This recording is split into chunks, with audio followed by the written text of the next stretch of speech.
In this video, we'll define something called the cost function. This will let us figure out how to fit the best possible straight line to our data. In linear regression, we have a training set like that shown here. Remember our notation, m was the number of training examples, so maybe m equals 47. And the form of our hypothesis, which we use to make predictions, is this linear function. To introduce a little bit more terminology, these theta 0 and theta 1, right, these theta i's are what are called the parameters of the model. And what we're going to do in this video is talk about how to go about choosing these two parameter values, theta 0 and theta 1. With different choices of the parameters theta 0 and theta 1, we get different hypotheses, different hypothesis functions. I know some of you will probably be already familiar with what I'm going to do on this slide, but just to review, here are a few examples. If theta 0 is 1.5 and theta 1 is 0, then the hypothesis function will look like this.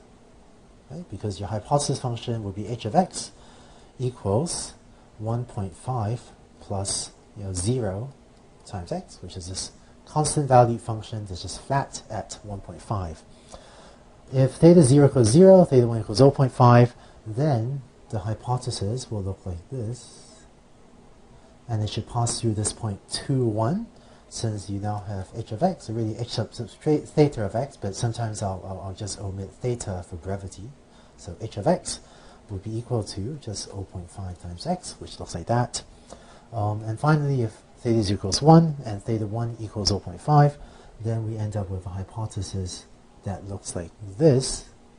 Let's see, it should pass through the 2 point like so, and this is my new h of x, or my new h subscript theta of x. All right, well, you remember I said that this is h subscript theta of x, but as a shorthand, sometimes I'll just write this as h of x.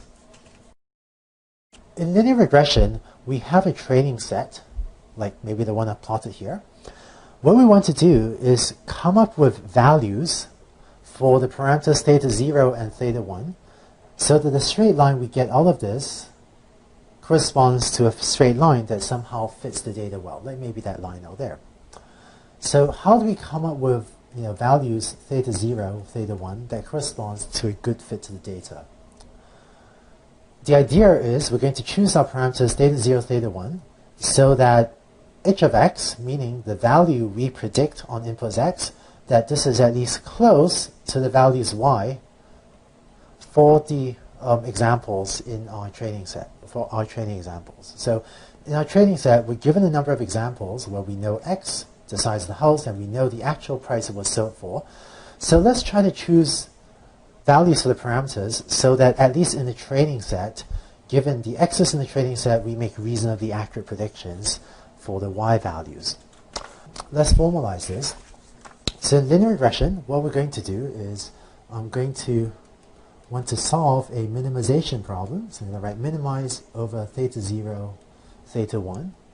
And I want this to be small, right? I want the difference between h of x and y to be small. And one thing I might do is try to minimize the squared difference between the output of my hypothesis and the actual price of a house. Okay? So let's fill in some details. You remember that I was using the notation xi comma yi to represent the ith training example. So what I want really is to sum over my training set, sum from I equals 1 to m, of the squared difference between, this is the prediction of my hypothesis when it is input the size of house number I, right, minus the actual price that house number I was sold for. And I want to minimize a sum over my training set, sum from I equals 1 through m, of the difference, so the squared error, squared difference between the predicted price of a house and the price that it was actually sold for. And just to remind you of your notation, m here was the size of my training set, right? So the m there is my number of training examples, right? That hash sign is the abbreviation for number of training examples. Okay. And to make some of our later math a little bit easier, I'm going to actually look at 1 over m times that. So we're going to try to minimize my average error. We're going to minimize 1 over 2m. Putting the 2, the constant 1/2 in front, it just makes some of the math a little bit easier. So minimizing 1/2 of something, right, should give you the same values for the parameters theta 0 and theta 1 as minimizing that function. And just make sure this equation is clear, right? This expression in here, h subscript theta of x, this is our usual, right? That's equal to this plus theta 1 xi. And this notation, minimize over theta 0 and theta 1, this means find me the values of theta 0 and theta 1 that causes this expression to be minimized. And this expression depends on theta 0 and theta 1. Okay? So just to recap, we're posing this problem as, find me the values of theta 0 and theta 1 so that the average, or really 1 over 2m times the sum of squared errors between my predictions on the training set minus the actual values of the pulses on the training set is minimized. So this is going to be my overall objective function for linear regression. And just to rewrite this out a little bit more cleanly, what I'm going to do is, by convention, we usually define a cost function, which is going to be exactly this, that formula that I have up here.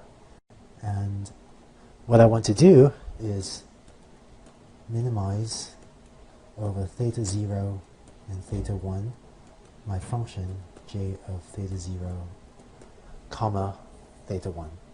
Where, just to write this out, this is my cost function. So this cost function is also called the squared error function, or sometimes called the squared error cost function. And it turns out that why do we take the squares of the errors? It turns out that the squared error cost function is a reasonable choice and will work well for most problems, for most regression problems. There are other cost functions that will work pretty well, but the squared error cost function is probably the most commonly used one for regression problems. Later in this class we'll talk about alternative cost functions as well, but this choice that we just had should be a pretty reasonable thing to try for most linear regression problems. Okay, so that's the cost function. So far we've just seen a mathematical definition of this cost function, and in case this function j of theta 0 theta 1, in case this function seems a little bit abstract and you still don't have a good sense of what it's doing, in the next video, in the next couple of videos, I'm actually going to go a little bit deeper into what the cost function j is doing and try to give you better intuition about what it's computing and why we want to use it.